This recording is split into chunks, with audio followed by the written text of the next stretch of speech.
महाराष्ट्र राज्य परिवहन महामंडळाच्या 77व्या वर्धापन दिनानिमित्त राज्याचे ग्रामविकास व पंचायत राज मंत्री जयकुमार गोरे यांच्या हस्ते दहिवडी आगारात वर्धापन दिन व एसटी कर्मचारी ॲक्वा प्लांटचे उद्घाटन, एसटीचे अनावरण करण्यात आले।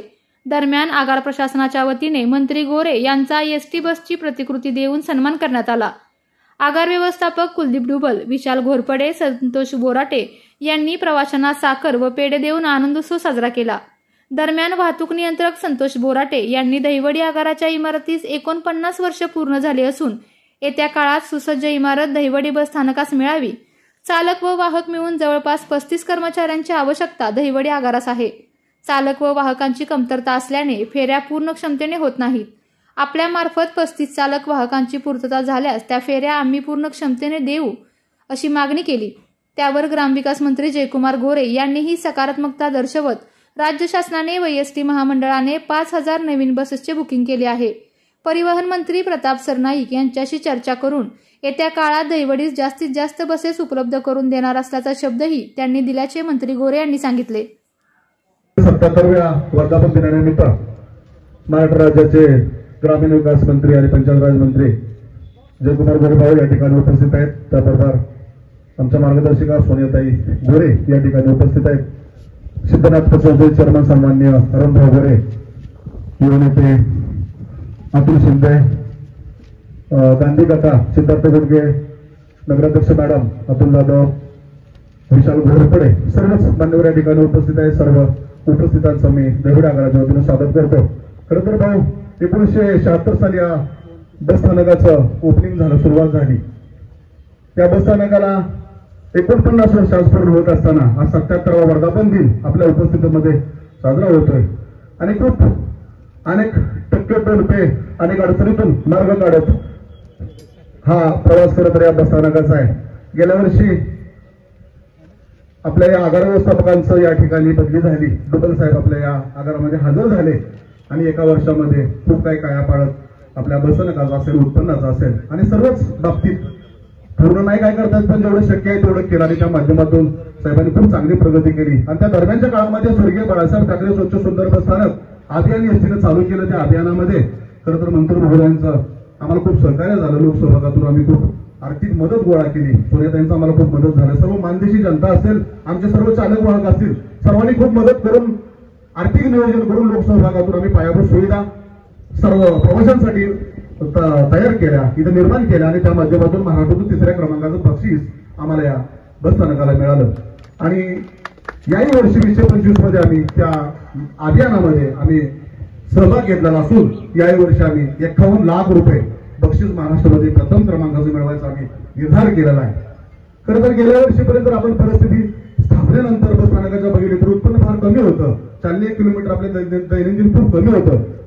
भाऊंच्या माध्यमातून आम्ही भाऊंना, अरुण भाऊंना असेल, अतुल दादा आहेत, सगळ्यांनाच आम्ही नेहमी सांगत होतो की आम्हाला बस गाड्यांची गरज आहे। उत्पन्न जर आम्हाला वाढवायचं असेल, प्रवासाबरोबर सेवा जर आम्हाला करायची असेल तर आम्हाला बसची गरज आहे। तर भाऊंच्या माध्यमातून 10 बस मिळाल्या आणि खरं तर भाऊ लांब पल्ला असेल, पुणे, मुंबई, नाशिक ह्या मार्गावर आम्ही त्या नवीन बसेस सोडल्यामुळं आज दहिवडी बस स्थानकाचं उत्पन्न हे रोजचं दैनंदिन उत्पन्न 6-6.25 लाख पुणे प्रदेशामध्ये 1 नंबरचा आगार म्हणून डुबल साहेबांचं आज नाव घेतलं जातं आणि सगळं योगदान आमच्या चालक वाहकांचं आहे। त्याचा खूप आनंद वाटतो। आता खरं तर या कार्यक्रमाला मंत्री झाल्यानंतर तुम्ही पहिल्यांदाच उपस्थित राहणार मॅडम। 10 बस आम्हाला महामंडळाने दिल्यानंतर सोनियाताईंच्या हस्ते त्याचं उद्घाटन झालेलं होतं। मंत्री महोदय आज आपल्याला पहिल्यांदा या ठिकाणी आलेले आहेत, त्यांचे या ठिकाणी मी स्वागत करतो। खूप त्यांनी आम्हाला मदत केलेली आहे आणि जे आम्ही त्यांना गोष्ट सांगितली, भाऊ आम्हाला हे पाहिजे ते पाहिजे, सगळ्या त्यांनी अडचणी आमच्या नेहमी समजून घेतात, त्या पाठपुरावा करून आम्हाला ते देण्याचा प्रयत्न करतात। भाऊ मी या माध्यमातून मी सर्वांच्या वतीने मी तुम्हाला अशी मागणी करतो की आम्हाला या बस स्थानकाच्या इमारतीला 49 वर्ष पूर्ण झाली। एक नवीन इमारत, एक अद्ययावत सुसज्ज इमारत आपल्या माध्यमातून दहिवडी बस स्थानकाला, दहिवडी शहराच्या वैभवाला भर घालेल अशी आम्हाला एक इमारत व्हावी। आम्हाला 31-35 कर्मचाऱ्यांची गरज आहे। चालक वाहक आम्हाला खूप कमी आहे। चालक वाहक कमी असल्यामुळं त्या मार्गावर, ज्या मार्गावर बसेसच्या फेऱ्यांची आवश्यकता आहे, मानदेशी जनतेची मागणं आहे, अशा मागण्या आम्ही त्या पूर्ण करू शकत नाही। ते चालक वाहक आपल्या माध्यमातून, आपल्या प्रयत्नातून आम्हाला मिळाल्यानंतर त्या पुरेशा फेऱ्या आम्ही त्या मानदेशी जनतेला देऊ शकू, लोकांच्या इच्छा पूर्ण होतील, आमच्या उत्पन्नामध्ये भर होईल आणि बरंचसं काय मागण्यासारखं आहे। आणि ते तुम्ही आम्हाला नक्कीच पूर्ण कराल ही अपेक्षा करतो. आपल्या सर्वांचं या ठिकाणी मी वेळ न घेता मंत्री महोदयांना पुढे जायचं आहे. थांबतो. धन्यवाद. आज दहिवडी बसस्थानकाला 49 वर्ष पूर्ण झाली. या निमित्तानं आज होत असलेल्या कार्यक्रमासाठी उपस्थित असलेले सर्वच मान्यवर, खास करून पुण्याताई, अतुलदादा, निगेमाताई, आपल्या नगराध्यक्ष अरुणाबा, अतुलदादा शिंदे, संजय शेठ गांधी,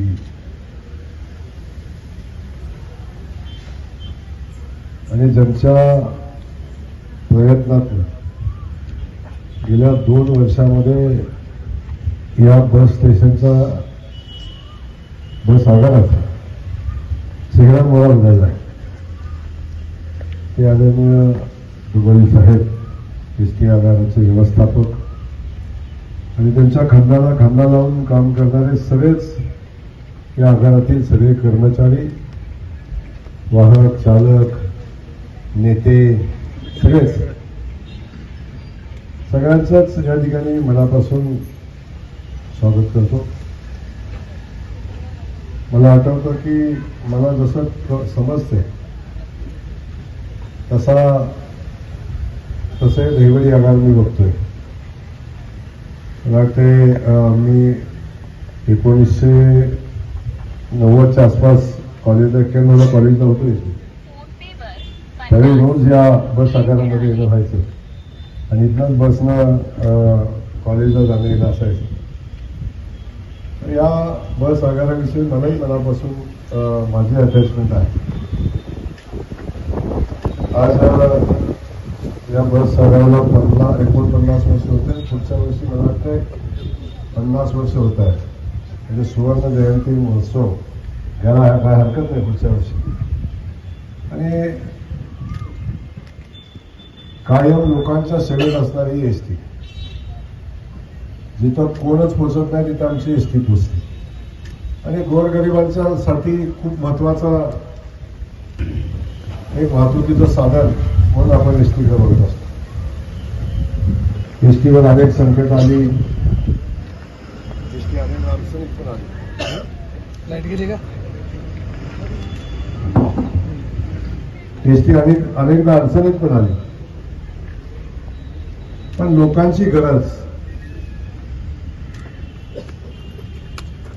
लोकांची अडचण, गोरगरिबांचं हे सगळ्यात मोठं साधन आहे वाहतुकीचं, दळणवळणाचं सगळ्यात मोठं साधन. म्हणून शासनाला कायम या एसटीच्या पाठीशी ठरवलं नाही. आजही शासन तेवढ्याच खंबीरपणे एसटीच्या मागे उभा आहे. अलीकडच्या कालखंडामध्ये आपण बघतोय, सुरुवातीला एसटी हे महाराष्ट्रातलं सगळ्यात मोठं महामंडळ होतं. पण मध्यंतरी काय चुकीच्या धोरणाच्या अनुषंगानं त्या एसटी थोडी अडचणीत आली, कधी आपण अडचणीत आणली. पण आता पुन्हा एकदा कात टाकून नव्या दमानं एसटी आता प्रगती करताना आपण बघतोय. वाहतुकीची व्यवस्था प्रगत होताना आपण बघतोय. आता जगाशी स्पर्धा करण्याची तयारी एसटीने ठेवलेली आहे. तर नवीन नवीन गाडी येत आहेत. जवळजवळ 5000 एसटी बसचं बुकिंग आता महाराष्ट्र सरकारनं आणि एसटी महामंडळाने केलेलं आहे. त्यातल्या काही बसेस आता आपल्याला पोहोचल्या, आपल्या आगाराला त्यातल्या 10 बसेस मला वाटते पोहोचल्या. पुढच्या टप्प्यामध्ये मी परवा दिवशीच परिवहन मंत्र्यांशी बोललो की आता पुढच्या टप्प्यामध्ये आम्हाला अधिकच्या बस त्या निमित्तानं द्याव्या. त्यांनी तो शब्द सांगितलं की पुढच्या वेळी नक्की आपण तसा विचार करू आणि या आगाराला जास्तीत जास्त बस देण्याचा प्रयत्न करू. मी गेल्या 2 वर्षापासून कर्मचारी बांधवांचं बघतोय. संतोष कायम या सगळ्यांना घेऊन येतो.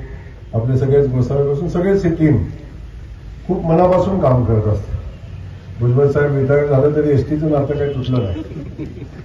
या ठिकाणी खूप सुंदर असं काम या डेपोचं झालं. आपण बघतोय की आता महाराष्ट्रामध्ये जवळजवळ 3रा नंबर आला. वृक्ष लागवड असेल, स्वच्छता असेल, साफसफाई, नियोजन, बाकी सगळ्या गोष्टी आपण खूप चांगल्या पद्धतीने या डेपोच्या केल्या. काही फेऱ्या लांब पल्ल्याच्या होत्या त्याही आता नव्यानं चालू होत आहेत. त्यामुळे एसटीला चांगलं उत्पन्न या निमित्ताने मिळतंय.